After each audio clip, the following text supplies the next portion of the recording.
What's up mga kapwa ko Bicolanong Uragon? Welcome to my YouTube channel, Ricky Uragon Vlog. For today's video, tuturuan ko nga po pala kayo kung paano mag-upload ng video na walang CPR o walang copyright claim. Tara, let's go mga kapatid, samahan niyo po ako at tuturuan ko po kayo.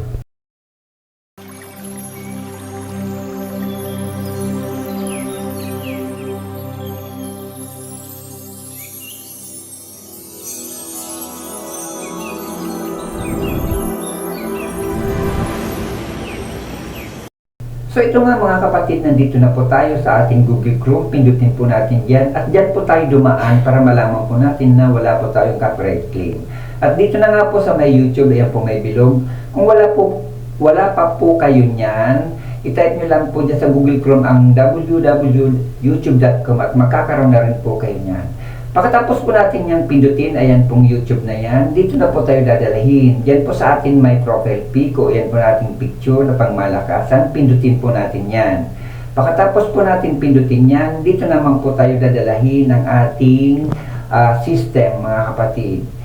Pindutin muna po natin yan, tatlong dot na yan sa taas na yan, ayan, may arrow na yan na nakaturo. Pagkatapos po natin pindutin yan, dito naman po tayo dadalahin.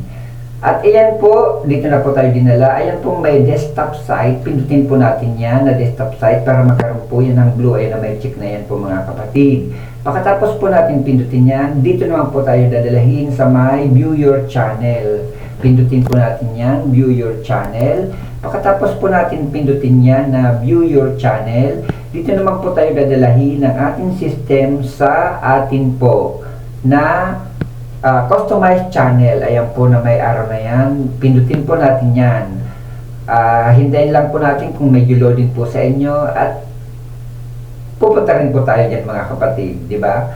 Pagkatapos po niyang pindutin, ayan pong may bilog na yan na may parang camera na yan, may plus sign na po yan, pindutin po natin yan. Pagkatapos po natin pindutin yan, itong pong may arrow na yan na nakaturo na yan, pindutin po natin uli iyan mga kapatid. At dito na nga po tayo dadalahin. Ayan pong may bilog na yan, ayan pong select files. Diyan po tayo dadalahin mga kapatid. Pindutin po natin yan, minsan po matagal yan pindutin. Pindutin lang po natin yan, i-press lang po natin yan. Pagkatapos naman po pakapindot natin nun, dito naman tayo dadalahin sa my files na nga po yan. Diyan po natin makikita yung ating mga video na inedit.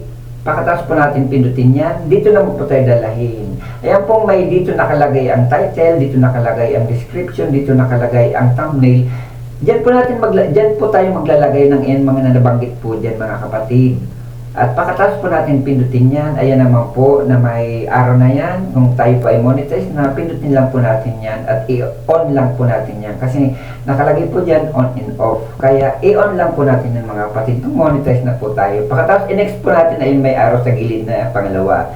Pagkatapos mo naman po, lagyan po natin ng subtitle, lagyan din po natin ng end screen. Kung gusto nyo pong lagyan, pwede rin naman pong hindi at pwede rin naman pong pwede mga kapatid. Pero para sa akin po, gusto ko po at i-next po natin yung may arang pangalawa at pwede na po natin i-public. Kasi dito po, pag dito tayo dumaan sa Google Chrome, pag tayo po nag-upload ng ating mga video sa YouTube channel natin, malalaman po natin kasi agad dito mga kapatid kung may copyright claim or CPR. Kasi kung saan naman pong lalabas dyan, mag-a-appear na may CPR po mga kapatid. Para dito pa lang po pwede natin pag i-edit or pwede pa natin ulit mga kapatid. Dito ko na po tatapusin.